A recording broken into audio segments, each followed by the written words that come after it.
hello' নমস্কাৰ সকলোকে স্বাগতম আপোনাক কুমৰক চদুং আজি মোৰ ঘৰত আলহী হিচাপে আছে গোলক মিছিলক পপুলাৰ না ছিংগাৰ ধৰ্মৰাগ পাঙ্গিংগুই আৰু গোলো ইউমদাং আইতো বজাৰ গলেন গেলা লেখাটা পুৰকা সুপাৰ লেখাটা মতে মবুন্নাদং ধৰ্মৰাগ কাম মবুন্নাদং গলেংকান বিপে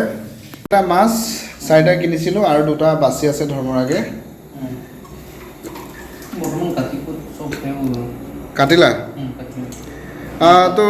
गुनाम बजेबादला ngolo genjongam galdung maini yoka se kosin সাহেব আমাদের মগুন তবং মাছখিনি ধুনীয়াকৈ বাচিছে আৰু এতিয়া মাছখিনি আমি ৰান্ধিম আৰু গৰম ইমানেই বেছি যে উপায় নাই আৰু আমাৰ ভিডিঅ'টি শেষলৈকে চাই থাকক মজাৰ তাৰমানে ঘটনা হ'বলৈ গৈ আছে ধৰ্মৰাগ পাঙ্গিঙে বাছা মাছ আমি ভাজি আছোঁ এতিয়া আৰু আলু আছে ফুল আছে জহা ফুল খুব ধুনীয়া গোন্ধ ওলায় আৰু এইখিনিতো মাছ আছে এতিয়া এইখিনি আমি ভাজি আছোঁ আজি ৰাতিটোৰ কাৰণে গুড মৰ্নিং বুলি ক'বলৈ ভয়ে লগা হৈছে চিধাই দুপৰীয়া হয় আমাৰ ইয়াত ৰাতিপুৱা হোৱাৰ কোনো নিয়মেই নাই আৰু এতিয়া আহিন মাহ বুলি ক'বলৈ লাজ লগা হৈছে যিহেতু ভাদ মাহ শেষ হ'ল ভাদ মাহৰ আজি ৩৬-৩৭ তাৰিখ বুলিয়ে ক'ব লাগিব নহয় জানো যি কি নহওক আমি অলপ ৰাতিপুৱা খোজকাঢ়ি আহিলোঁ বাগানৰ পৰা আৰু এতিয়া পুনৰ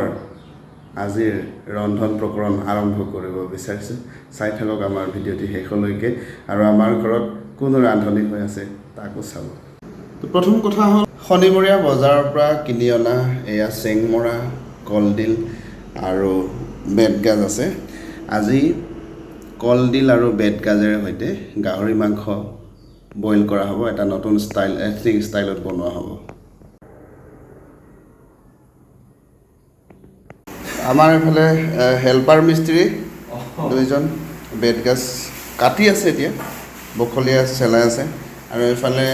আদা নহৰু বটা কাম কৰিছে আমাৰ ঘৰৰ মেইন মানে মালিকনী গৰাকী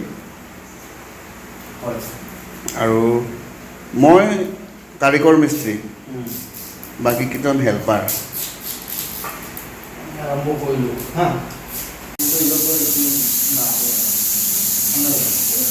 বেতগাজ চেলাই আছে গোটেই বেতগাজবিলাকে ঢকা দি দিলে গোটেই বুঢ়া বেতগাজ আহিছে মজা নাই তথাপিতো ইয়াৰ পৰা যিমানখিনি ওলায় সেইখিনিকে বনাব লাগিব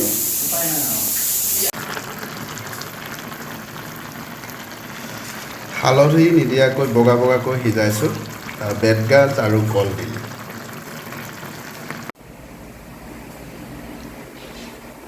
তো আমাৰ যিটো এথনিক ষ্টাইল এনেকুৱা হৈ গ'ল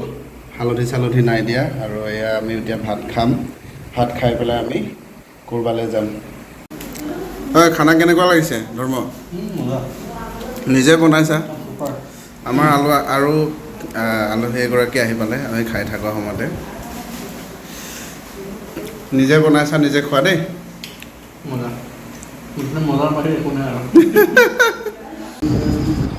তো আমাৰ আৰু শেষৰজন আলহী আহি পাইছে এতিয়া ভাত খাবৰ কাৰণে ৰৈ আছিলোঁ তেওঁ যিহেতু হোটেলত খাই আহিলে গতিকে আমি এতিয়া হোটেলত পেট ভৰাকৈ খাই আহিলে আৰু ৰাতি খামগৈ ন তো আমি এতিয়া ওলাওঁ এজেগালৈ হেৰি হ'লোঁ এতিয়া ডিব্ৰুগড়লৈ যাওঁ বিশেষ এটা কাম আছে আৰু ডিব্ৰুগড়ত কি কাম কৰিম পৰৱৰ্তী ভিডিঅ'ত আপোনালোক সকলোৱে দেখিবলৈ পাব আৰু এইফালে ধৰ্মৰাগ আছে ধৰ্মৰাগ এতিয়া বাই দিম আৰু আমি ডিব্ৰুগড়